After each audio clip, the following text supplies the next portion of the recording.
y luego podemos aquí seguir trabajándola, comentándola y esa es la idea, ¿vale? Bueno, si queréis os cuento un poquito, ¿vale? El contexto, esto es, estamos en América Latina o en Hispanoamérica, como me gusta a mí decir. La época, pues es una época convulsa, ¿vale? Ahí hay un momento en el que se firma el Tratado de Madrid, ¿vale? Año 1750. Y lo que ocurre es que había unos tratados anteriores, ya prácticamente a final de la Edad Media, principio de la Edad Moderna, en los cuales se están repartiendo tanto España como Portugal, pues todos los territorios de América del Sur. Y bueno, y entonces este momento es precisamente, se hace hay un acuerdo en el cual España, digamos, cede ciertos territorios del Amazonas a Portugal, ¿vale? Y por eso, pues, esos avances sobre la zona de lo que actualmente sea el Paraguay, ¿vale?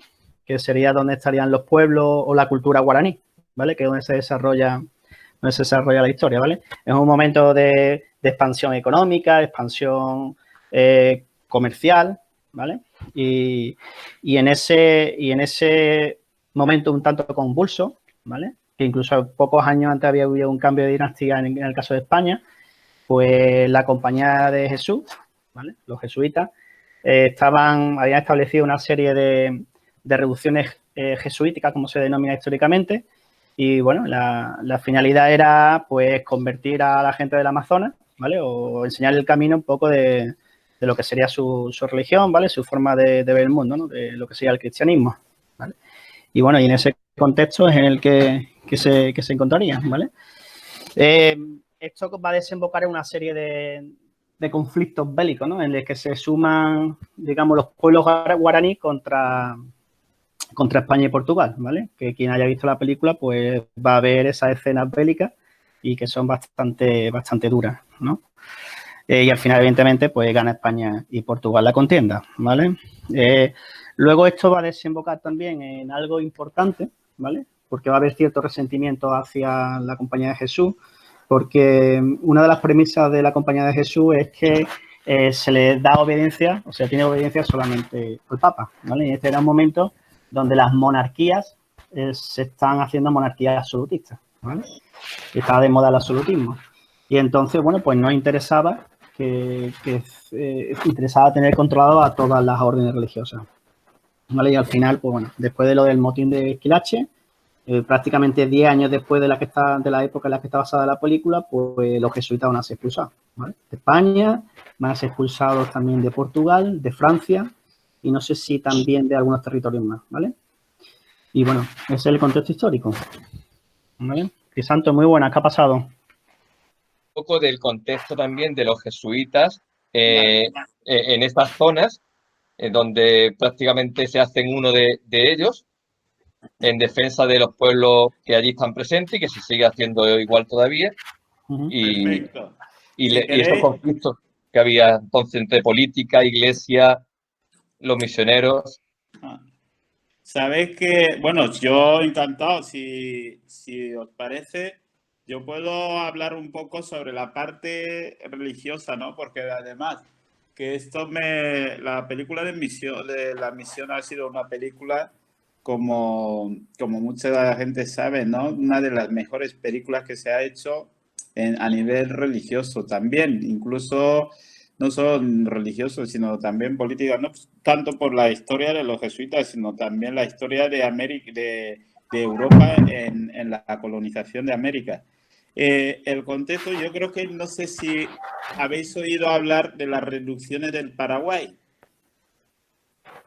Yo me imagino que en algún momento de la historia ha salido la reducción del Paraguay. Los jesuitas, cuando los jesuitas van a América a hacer la colonización ahí, evangelización en ese sentido por parte de la compañía, ellos adoptan una cosa que es para nosotros todos los jesuitas, que cuando vamos a la misión es inculturarse. Es decir, cuando llegas a un sitio tienes que beber profundamente la cultura del lugar antes de pasar a proponer lo tuyo. Es decir, tienes que entrar en profundo diálogo con la cultura donde vas de misión. Es decir, si te mandan a Japón, lo primero que hace un jesuita es aprender el idioma, aprender profundamente la cultura japonesa y luego entrar en diálogo con sus valores cristianos y con los valores que esta cultura también tiene. Entonces los jesuitas cuando llegan en América Latina, no en la América Latina, sino en América, entonces lo primero que hacen es conocer profundamente la cultura indígena, conocer qué idioma hablaban los indios, cómo se relacionaban, qué tipo de religiosidad tenían, porque en realidad que nosotros tenemos la fe cristiana y lo llevamos, pero todos los pueblos desde siempre han tenido una cultura religiosa, es decir, han tenido esa búsqueda del encuentro con Dios. Entonces los indios también. ¿Qué pasa? Que hay dos formas, o sea, como decía Pepe, ¿no? Una cosa es ir a colonizar. Colonización es que el colono es la persona que va a imponer una cultura, hace que la persona indígena asuma su cultura. Entonces, los jesuitas, pero eso, claro, hacerlo tiene cosas agradables y cosas desagradables. Es decir, que todas las culturas han tenido lo suyo. Los indios han tenido su cultura, su manera de relacionarse, de casarse, de celebrar, de entrar en contacto con la naturaleza, con Dios. Pero eso no es lo mismo como lo entiende un europeo. Entonces, cuando los jesuitas llegan en América, lo primero que hacen es inculturarse, conocer profundamente la cultura y ver cómo se puede entrar en diálogo con la cultura del lugar, con la cultura indígena. Y eso causa problemas con los poderes políticos. De hecho, se han acusado a los jesuitas de muchas cosas. ¿Por qué? Porque la compañía lo que hace es, primero, integra todas las lenguas que hablaban los pueblos indígenas en una lengua, porque había variedad, un montón de lenguas. Entonces, no sé si habrá gente que han escuchado hablar del guaraní. El guaraní es el conjunto de muchísimas lenguas que los jesuitas dicen, como vosotros habláis muchas lenguas, entonces vamos a buscar una para poner que se comuniquen todos, para hacer asentamientos, para buscar una economía, cómo podéis mejorar vuestro cultivo, vuestra economía, relación de venta de productos, cómo podéis también adquirir otras cosas. Entonces los jesuitas desmarcan un poco la línea del colono, que el colono lo que realmente, bueno, pues con todo la forma en que cada uno lo hacía, ¿no? Pero lo importante era reducir al nativo, hacer que trabaje para él y conseguir en la producción.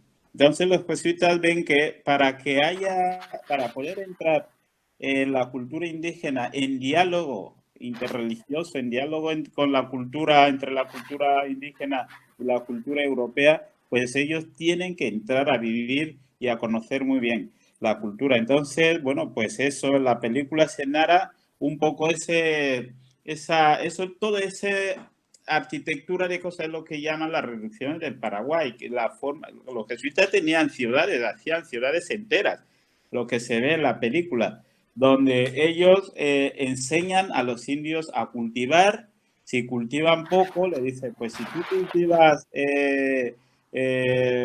cacao, solo pones 4 o 5 o una parcelita, pues no vas a ganar nada. Pues entonces hay que cultivar mucho. Hay que multiplicar, mejorar la técnica de cultivo, hay que mejorar la técnica de producción. Y eso causa problemas a los jesuitas, a los indios, que ya empezaron ellos a tener su manera de hacer crecer su economía. Entonces, eso es lo que la película de la misión, pues había una división. También la compañía ya tenía muchos problemas aquí en Europa con los reyes, tanto de Portugal como de Francia y luego de España. Entonces, pues que estaba en muchos sitios mal vista, suprimida, en conflicto con otros, pero mantenían viva su actividad en las colonias. Y eso causa problemas hasta que, bueno, pues como la película va narrando eso, esa forma en que los jesuitas desmarcan tanto en la vida, porque tienen que ser también coherentes con el mensaje cristiano de vivir, de amar, de entrega al servicio a los más necesitados, de hacer que la persona pobre pues se valga por sí misma. Y eso es lo que, más o menos es lo que en la parte religiosa intenta... El contexto de la película, más o menos. Si te parece, yo invitaría a Jesús Lozano, que ha estado de misiones allí en Venezuela, en este siglo XX, que hable un poco de lo que es hoy la misión en primera persona, ¿no? El que estuvo, él se fue con su mujer y estuvo allí viviendo durante un tiempo, ¿no? ¿Cómo fue la experiencia, no? Bueno, a ver si no, porque se me corta de vez en cuando. ¿Me escucháis? Sí, ahora sí, Jesús. ¿Sí? Vale. Una cosita antes de contar brevemente eso. Al hilo de lo que está contando Pepe y Crisanto, hay también un tema intelectual en esta época que es una cuestión filosófica, porque hay un debate de si los indígenas tenían alma. Entonces es también muy interesante, porque bueno, aquí va a salir gente muy potente, ¿no? Bartolomé de las Casas y otra serie en defensa de los indígenas, porque claro, si os dais cuenta y habéis visto la película, el tema es cómo era un tema político, un tema de territorio, de intereses de poder. Entonces ahí un poco quería ampliar el poder también Portugal. Y los jesuitas, como muy bien ha dicho Crisanto, que es jesuita, ¿verdad? Pues siempre un poco la idea es ayudar, ofrecerle, digamos, un camino, pero con el respeto máximo a las culturas, ¿no? No forzarlo, sino intentar un poco crear ese reino de Dios en la tierra, pero desde partiendo desde las costumbres que tiene y al final ir llevándole un poquito a eso, a la paz, al perdón, a lo que predica de Jesús. Pero curiosamente, los indígenas que estaban en unos territorios que le interesaban, ¿no? Y eso todavía pasa hoy, ¿eh? Esto en Brasil, en Venezuela, están las petroleras, están muy pendientes porque son zonas de precisamente de oro, de bauxita, de material estratégico. Por ejemplo, Bolsonaro en Brasil, veis todas estas polémicas, lo de los incendios. Hay muchos intereses creados en zonas, incluso de la farmacéutica. La farmacéutica también tienen por allí, por el Amazonas, un interés muy grande. Y entonces, claro, hay mucho interés en quitar esos territorios y apartar a los indígenas, aquellos que llevan viviendo allí por generaciones. Entonces, el tema es fantástico, pero en esta época en la que estamos, y un poco antes todavía peor, hay un debate que es que si los indígenas, esos medio animales, porque cuando llegan los europeos, los españoles y los portugueses, y van allí y ven eso con los taparrabos y algunos sin taparrabos, con las tetas al aire, con unas costumbres muy raras, esos, digamos, indios, como se les suele decir, pues tenían unas costumbres muy diferentes y entonces los veía tan extraños, más le interesaban seguir viéndolo así, como unos medios animales, que incluso el debate era si tenían almas o no tenían almas. ¿Y qué importancia tiene eso? Para nosotros una chorrada, como que no tiene almas. Algunos lo dicen de los animales, ¿no? Pero ¿por qué le interesaban a ellos seguir diciendo que no tenían alma? Porque si no tenían alma era como unos animales que podían usar, aprovecharse de ellos y esclavizarlos. Porque el asumir que tenían alma, entonces un poco era decir, son unos seres humanos, como tú y como yo, con otras costumbres, ¿eh? Y entonces eso era un poco algo que yo creo que ahí se ve muy bien también la película y es interesantísimo cuando canta y dice, sí, pero como los papagayos también pueden cantar. Pero se puede cantar con tanta bondad, con tanta fineza, o sea, lo que es el arte, la comunicación, la religión, todo eso pertenece al género humano. Bueno, no me enrollo, que si no me enrollo yo, esta película me encanta. Sí deciros a lo que ya ha propuesto Antonio Reyes, yo estuve de misionero, yo creo que lo sabéis, por lo menos lo de bachillerato, supongo yo que lo he contado. Últimamente no cuento estas cosas, pero bueno, estuve 6 años de misionero en Venezuela en concreto, aunque conozco algo de la frontera de Brasil, algo por Colombia también. Y la verdad que esto sigue igual. Hay muchos intereses por allá. Fijaros, ahora nosotros nos planteamos, bueno, fijaros una cosita, yo estuve 6 años, pues cuando yo empecé a enterarme de cómo era verdaderamente la gente allá en Venezuela y a conocer realmente un poquito de la cultura, era cuando yo ya me venía. Curioso. No es que perdí el tiempo, sino que se necesita mucho tiempo para conocer verdaderamente las tradiciones, las costumbres. Nosotros los españoles, aunque somos andaluces, ¿no? Y no somos alemanes, pues cuando fuimos allí, que fuimos por lo menos 30 de mi grupo, de mi comunidad, pues cuando fuimos allí, fijaros, nosotros decíamos a lo mejor, venga, ahora quedamos a esta hora a la reunión. Y ellos decían, sí, ahorita. Hasta que yo no comprendí que ahorita podía hacer cualquier hora del día, que para ellos era normal, a mí se me iban los nervios, porque yo decía, pero si hemos quedado. Y ellos, por ejemplo, decían, pero si es que, sí, voy, sí, ahora. Entonces, hay una serie de costumbres que después, al principio, uno juzga, pero después las comprende y hasta que no quieres realmente a las personas con sus costumbres, con su historia y sus tradiciones, no te enteras de nada. Esa experiencia la tengo. Ahora cuenta alguna cosita más. Dejo a Crisanto. Sí, no, breve. La película, podemos ver la película como una película que ya pasó y que ya no sirve. Yo creo que lo que más interesa es actualizarla. Porque, ¿en qué sentido podemos actualizar esa película? Esa película sigue siendo una película que denuncia el tema que hablaba Jesús, ¿no?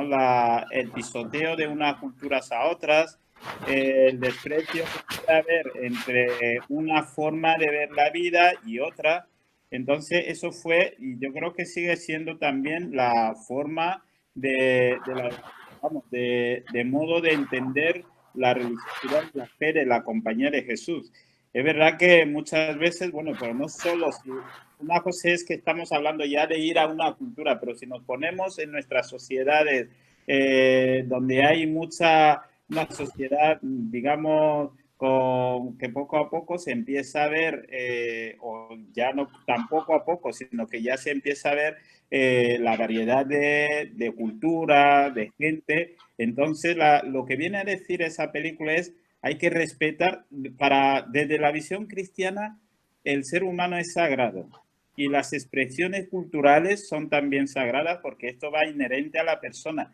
Es decir, tenemos que respetar a la persona. Y luego, otra cosa muy importante que también denuncia la película es las desigualdades. Es decir, la pobreza, ¿en qué consiste? Consiste en la falta de oportunidades de unos a otros. Es decir, que se puede, lo que decía Jesús, ¿no? Pues antiguamente, bueno, los indios, los negros, todas las personas decían que no teníamos alma. Imagínate que Crisanto no tenía alma. No hace muchos siglos decían eso. Pero es que luego se descubrió que fue un error. Y entonces eso ha ido poco a poco cambiándose. Pero no os pensáis que eso no sigue latiendo ahí en el fondo del imaginario colectivo, donde la gente pues sigue pensando que bueno, pues porque es latinoamericano, porque es africano, bueno, ya llegará a la hora que sea, pero eso sigue funcionando ahí. Y los jesuitas, yo lo digo porque yo soy jesuita, yo no soy jesuita guineano, sino entré en el noviciado aquí en España, y la compañía lo que hace es ofrecer la posibilidad de que todo el mundo, venga de donde venga, puedas crecer. Entonces, yo creo que también eso tiene que ver con nuestra pedagogía. Cuando nosotros en el colegio hacemos Semana Ignaciana, metemos toda esa dinámica de la pastoral, no es una tontería, es que tenemos que equilibrar la balanza, es decir, que tenemos que hacer que todos, venga de donde vengan, tengan la posibilidad, la oportunidad de crecer. Ahora, cada uno lo aprovecharía o no lo aprovecharía, pues entonces eso ya no depende, al menos para nosotros la compañía ya no depende de nosotros. Lo que no podemos hacer es generar desigualdad, ofrecer oportunidades a algunos, negarlo a otros, eso no. Y entonces la película va allí y entonces nosotros nos toca actualizar la película hoy, ¿no? No solo probablemente no vamos a ir ni a las reducciones de Paraguay, ni a los indios mapuche, ni nada, pero dentro de nuestra cultura, la ciudad en Málaga, pues hay mucha variedad de culturas, las cuales tenemos que saber respetar, no solo eso, sino promocionar para que haya igualdad de oportunidades. Sí, al hilo de lo Ahora, que... Carlos, si quieren los alumnos cualquier duda que tuvieran de lo que has comentado tú, Yo de la quiero introducción que ha comentar hecho Pepe un par de histórica. cositas, ¿vale? Que Sí. lo comentaba Jesús, ¿vale? El tema un poquillo, el contexto así un poco político, Sí. ¿no? Que decía que esto eran cuestiones políticas. Y hay que también irse un poquito al pasado. Hemos dicho que esta película está basada en torno a mitad del siglo XVIII, pero hay que irse al principio del siglo, ¿vale? El principio del siglo se caracterizó por una guerra, digamos, mundial, ¿vale? Que fue la Guerra de Sucesión Española. El final de la Casa de Austria, ¿vale? Y la llegada de la Casa de Borbón, que esa es una contienda bélica que se va a desarrollar desde el 1700 al 1714, ¿vale? Y hay que saber que ahí hay dos contendientes, ¿vale? Por un lado está Felipe d'Anjou, que será el siguiente Felipe V, ¿vale? Que será el rey de España, que va a ganar a la guerra. Pero es que por otro lado está el archiduque Carlos, el de Habsburgo, de la Casa de Habsburgo, y era como, bueno, se le llama Carlos el Pretendiente y fue apoyado precisamente por el Papa, por el Benedicto XIV, ¿vale? Entonces, una de esa inquina que le tiran un poquito los Borbones, digamos, al papado, precisamente era eso, ¿no? Que durante 14 años de guerra, precisamente el Papa apoyó al enemigo, por decirlo de alguna manera, ¿no? Entonces, eso hay que tenerlo en cuenta. Y luego, pues, a su vez, luego, creo que era en 1753, se firma un concordato con la Santa Sede, en la cual el monarca tiene el poder de presentación. O sea, si tú como papa quieres poner a un obispo en una zona concreta, pues yo te voy a dar 3 nombres y tú tienes que elegir uno de esos 3 nombres. Entonces, realmente era el rey el que estaba poniendo el papa, ¿no? Es una cuestión ahí como de política de poder, que es lo que decía Jesús, ¿vale? Y luego, un poco siguiendo la línea de lo que decía Crisanto, a mí lo que me parece de la película, aunque tenga escenas bélicas y además duras en algunas de ellas, para mí es un alegato al pacifismo, ¿vale? Tenemos la figura del padre Gabriel, que decide hasta última hora tener una actitud pacifista, ¿vale?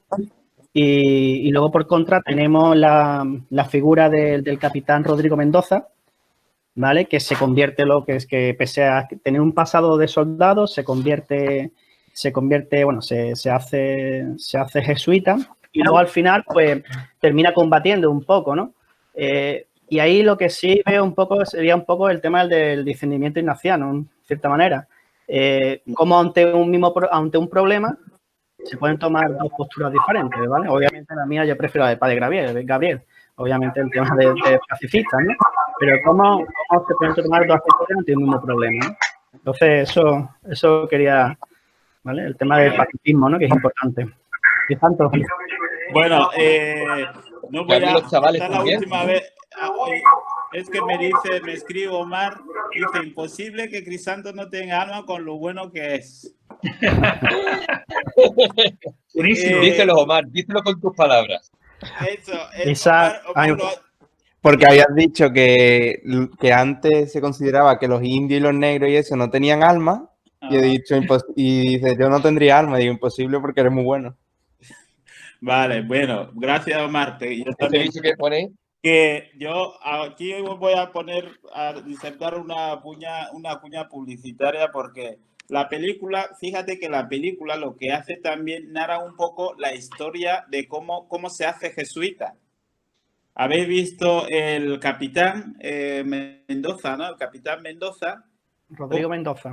Sí, nosotros para ser jesuita tenemos 2 años para ir al noviciado. Entonces el noviciado es un periodo muy, muy duro, donde no tienes contacto con nadie, ni con tu familia, ahora ya se ha mejorado un poco.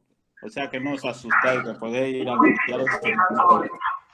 Entonces, y luego esos 2 años son un poco, hay experiencias muy, muy fundamentales que tiene que hacer un jesuita. Una es los ejercicios espirituales que hace Mendoza también, y luego, bueno, te mandan a una experiencia de trabajar en un hospital con la gente con problemas psíquicos profundos. Yo estuve en Palencia trabajando ahí en el hospital con personas que no sabían dónde tenían la derecha ni izquierda.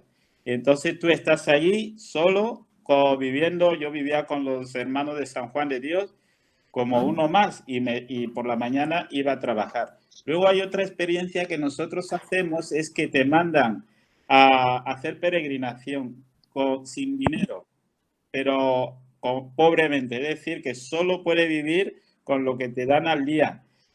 Nosotros estuvimos en Almería y trabajábamos en los invernaderos de allí con otro compañero. Entonces por esa experiencia última uno lo puede desear o lo puede pedir o no, pero los que no, tú no puedes decir que no, son ejercicios espirituales y el mes de hospitales. Entonces, ¿para qué sirven esas experiencias? Dice San Ignacio una cosa que es para que la sensibilidad obedezca a la razón, es decir, que es como una especie de decir que todo lo que pensamos cambiar el mundo, no sé qué, pero si solo eso se queda en el pensamiento, en la razón, pues no sirve para nada, sino que hay que ponerlo en práctica. ¿Y dónde ponemos las cosas en práctica? En la sensibilidad, cuando te toca. Cuando ves algo que está mal y tú empiezas a racionalizar que si, bueno, son pobres porque no sé qué, entonces ya no te va a tocar lo sensible. Entonces la de San Ignacio quiere que el jesuita no solo conozca las cosas, sino que también lo viva desde la experiencia. Sepa cómo viven los pobres y de hecho, por ejemplo, los jesuitas, hay jesuitas que viven en la Universidad de Georgetown y son el rector, hay un rector ahí y ellos vivirán como viven la gente que viven ahí. Pero los jesuitas que viven, el otro día, en la misa del miércoles pasado, salió Rafa. Rafa vive con los indios en Amazonía, comiendo lo que comen. Y es tan jesuita como yo, como cualquiera.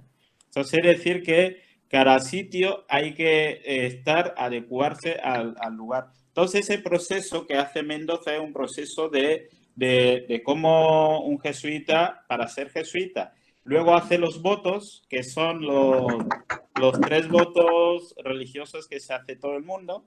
Cuando termina el noviciando, haces voto de pobreza, castidad y obediencia, que es los votos que hace en algún momento.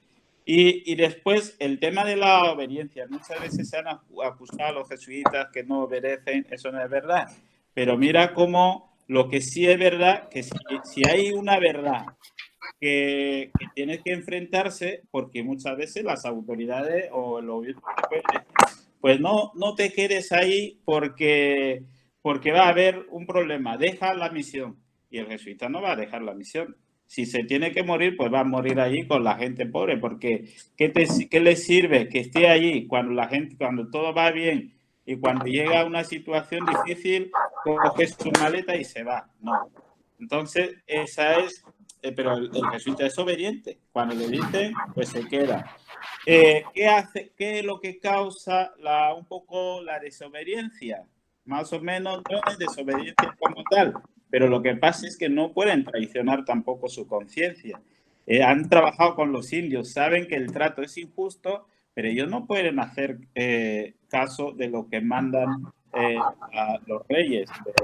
Entonces, un poco los votos también, luego cuando termina toda la formación y todo eso, entonces puede ser lo que voy a hacer ahora, cuando Dios quiera, los últimos votos. Pero esos últimos votos incluye un voto que no hacen otros religiosos, que es la obediencia directa al Papa, porque el Papa te puede llamar y te dice a los jesuitas, ahora mismo no nos voy a decir por qué salió ese, San Ignacio supo cómo esto lo congenió ahí con el Papa de Roma. Que el Papa te puede mandar a la compañía cualquier misión y la compañía no puede decir que no. O sea, si quiere que los jesuitas vayan a China, pues va a decir, mira, yo quiero que los jesuitas vayan a China. O quiero que jesuita tal y tal les quiero en China. Aunque era el rector del colegio más importante del mundo o la universidad más importante del mundo de los jesuitas, se va. Entonces, ese cuarto voto, que es uno de los votos que voy a hacer también cuando os voy a avisar. Y más o menos la película es una película muy, muy bonita porque narra no solo lo que hemos hablado, sino también la vida interna de la compañía. Hay un provincial, la persona que manda, que nos manda, nos envía. Hay un superior directo, que es el que está con Mendoza, que le dice, si el superior, que aquí en Málaga tengo a Fernando Motas, si te dice, pues eso no lo hagas, pues no lo vas a hacer, porque es tu superior. San Ignacio dice que tiene que obedecer al superior como si fuera el mismísimo Jesucristo. Bueno, nadie lo hace, pero bueno, al menos está escrito. Total que, bueno, pues eso más o menos que yo quería aprovechar también un poco, como vamos a tener esta semana ignaciana para hablar de los jesuitas, hay testimonio de un jesuita joven y muy guapo, por cierto, y un poco más mejor que yo. Entonces, que el jueves también va a dar su testimonio de su vocación y que tenéis que saber que la compañía muchas veces, como se mete en paquete a todo lo que suena a cura religioso y tal, la compañía, sin despreciar otra forma, no tiene una forma distinta de trabajar. Muchas veces tú puedes ver un jesuita, yo os pongo un ejemplo, un jesuita estuvo de rector en una universidad yo creo que era, no sé si Suiza o Suecia, durante 30 años y nadie sabía que era un jesuita ni era un cura.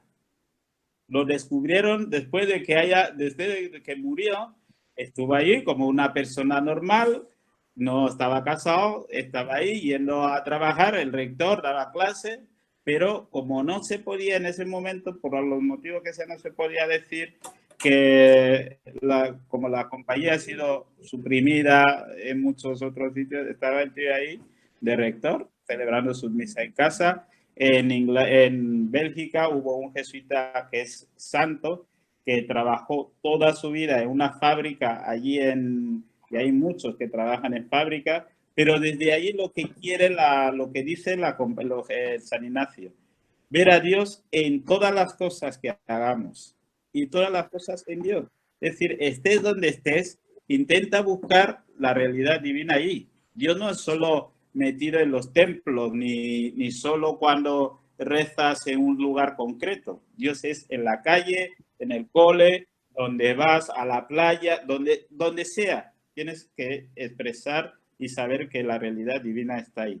Y por eso la compañía muchas veces, bueno, eso también te supone estar muy al filo de las críticas, de todo, que si algunos se pesan, si son realmente curas, que no lo son. Pero lo único que es nuestra espiritualidad. Y hay muchísima gente allí, Nico, que es más jesuita que yo, pues mira, lo puede Jesús, todo esto. Sí, yo curiosamente, Crisanto, cuando estaba hablando tú, y también hilándolo con lo de Pepe, me parecía fantástico, porque cuando yo estuve, por ejemplo, en Venezuela, Ecuador y en estos sitios que pasé por allí, vi que los jesuitas, lo propio de ellos es estar en la frontera, como en los límites. He visto jesuitas científicos súper... colegios de los más ricos donde pasaban, por ejemplo, en Quito, todos los presidentes pasaban por el colegio de los jesuitas. Y he visto colegios de los más pobres. En un basural, donde te recogía la gente, y había un jesuita.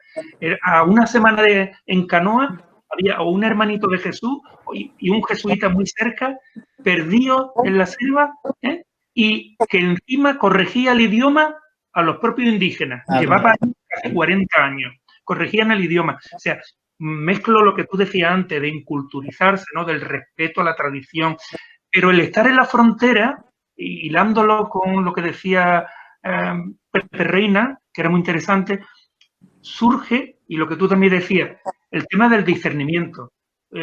Estando en las dificultades, en los límites, en situaciones difíciles, a veces políticamente también difíciles, surge el decir, uy, salvo mi pellejo o defiendo al pobre, como tú decías, ¿no? O pongo mi voz profética y denuncio algo que no está bien. Y claro, entonces se la juegan. Y a veces, como en la película, sucede que puedes tomar o tienes que discernir qué es lo que hago, Dios mío, ¿no? ¿Qué es lo que tú quieres que yo haga? ¿O qué puedo hacer aquí en esta situación? Y curiosamente la película señala como dos posibilidades, ¿no? Hay una tercera que es salgo huyendo y me quito del medio. Pero ahí las dos que aparecen es o cojo las armas, porque imaginémonos, yo os quiero preguntar ahora a los alumnos. No quiero adelantarme a lo mejor a algo que Pepe ya tenía pensado, pero al hilo creo que puede venir bien. Fijaros, la situación es que vienen los europeos, los portugueses y tal, con el permiso de España y solapado, el Papa está en una situación delicada en la Iglesia y van allí a invadirlo y a quitarle los territorios. Pero los indígenas que siempre han vivido allí dicen, de aquí no nos vamos, de aquí no nos vamos. Vaya Dios, ¿no? Dios, ¿cómo va a decir eso, no? No lo entiende y era lógico. Y ahora, algunos jesuitas dicen, no lo podemos dejar solo. Pero si estamos con ellos, ¿qué hacemos? Entonces ahí surgen las dos vertientes, las dos posibilidades que yo creo que es el núcleo de esta película, y fantástica, ¿no? Unos cogen las armas para defender a los indígenas. No por quitarse del medio a todo el que venga, qué aburrido, voy a ver a quién apunto, a ver si tengo puntería. No, para defender que no maten a aquellos por los que están dando su vida ya. Porque habían forjado allí un paraíso, podemos llamarlo entre comillas. Habían puesto su vida, su dedicación, su amor, por amor al Evangelio y a Jesucristo. Pero dice, ¿cómo lo voy a dejar que lo eliminen? Lícito, en principio lícito esa postura. Y después está la otra que ha señalado Pepe, ¿no? Que dice que es la que él valora más. Y claro, sería un poco algo para debatirlo ahora, si os parece. La otra era la que hace Jeremy Irons, ¿no? Y Robert De Niro sería como el protagonista del que defiende, ¿no? Por amor a ellos, pero lo defiende con las armas y lucha hasta el final. Y al final muere. Si no lo habéis visto, lo siento, al final muere, ¿vale? Vale, haciendo spoilers. Pero Jeremy Irons lo que hace, permanece allí, coge la custodia con el señor, se pone con todos los indígenas allí, se pone a celebrar una misa y aguantando el bombardeo, los disparos, y no cuento más nada porque si no me voy a pegar, porque voy a contar la película, por si alguno no la habéis visto, ¿no? Que creo que no. Entonces, hay dos posturas. ¿Cómo dar la vida? Porque las dos posturas dan la vida, defendiéndola y llegando, digamos, a incluso a eliminar a ti, como pasa en la guerra, que es un problema ético-moral muy importante, ¿no? ¿Qué hacer, no? O con la no violencia, con decir aquí estoy, que los propios portugueses cuando estaban disparando y tal, a algunos se le caía la cara de vergüenza, pero si es que están allí rezando, ¿cómo lo vamos a eliminar, no? No sé, vosotros los alumnos, si los que la habéis visto, o sabéis de qué va la película, ¿qué postura creéis que hubieseis tomado vosotros y por qué? ¿La de coger las armas para defender a aquellos que queréis o la de mantener, digamos, intacto aquello en lo que creéis, que es el amor, la paz, porque si no el mundo va a seguir siendo igual, ¿eh? Vendrán otros y podrán más que uno, y vendrán otros que le echarán la historia, ¿no? Que Pepe cuenta mucho la historia, ¿no? Que es de historia. Pues eso es un poco la historia. Ahora llega otro más fuerte que te quita y al final impone. Y entonces se perdería lo que sería el mensaje de Jesús, ¿no? Amaos uno a los otros y amad a los enemigos. ¿Qué postura veis vosotros más sensata? Y yo ya me callo y a ver si podéis participar en la de coger las armas y eliminar, buscar que no, o la de el pacifismo y la no violencia.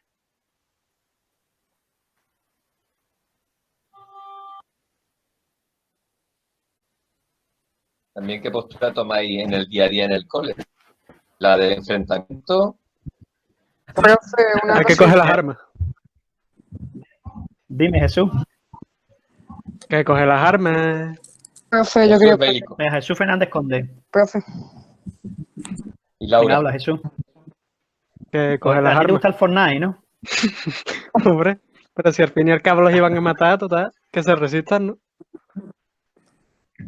Bueno, sí. Yo, por ejemplo, sería al contrario, yo sería más pacifista. El problema que hay en la sociedad realmente es que si nos guiamos por lo que nos interesa, obviamente elegiría el arma, ¿no? Pero claro, eso va a depender también de la moralidad de cada persona, supongo, ¿no? Con la gana de actualizar esto. Antonio estaba, lo que pasa es que se entrecortaba. Por ejemplo, ante los conflictos, no para seguir ahora porque lo vamos a cortar, ¿no? Sí. Pero para que lo tengamos en mente y a lo mejor estos 10, 15 minutillos de la misión, pues podamos hablarlo. Los conflictos de hoy día, ¿cómo se resolverían? Porque todos podemos resolverlos. Los problemas, las situaciones, incluso difíciles. O por medio de la violencia. Identificarse con Mendoza o con el En la actualidad, podríamos hablar de Donald Trump. Hoy día, ¿no? O un problema que surge, creo que algo así, Antonio, ¿no? Un problema que surge en el colegio. ¿Cómo lo resolvemos? En el colegio, ¿cómo ¿Qué actúas? criterios tiene? Claro. Vale. ¿Vas a Nico? Claro. Yo creo que ¿El estilo Nico o el estilo guantazo? Los guantazos después te los lleva Nico, claro. Ya ves. Mi estilo es lento, Gracias, lo he visto, Mira, el cero y más cosas. Bueno. Calla. Bueno, pues un placer. Oye, muchas gracias. Voy a cortar la grabación. Pepe. Muchas gracias a los de primero de bachillerato que habéis participado también. Y de tercero de eso por mi parte.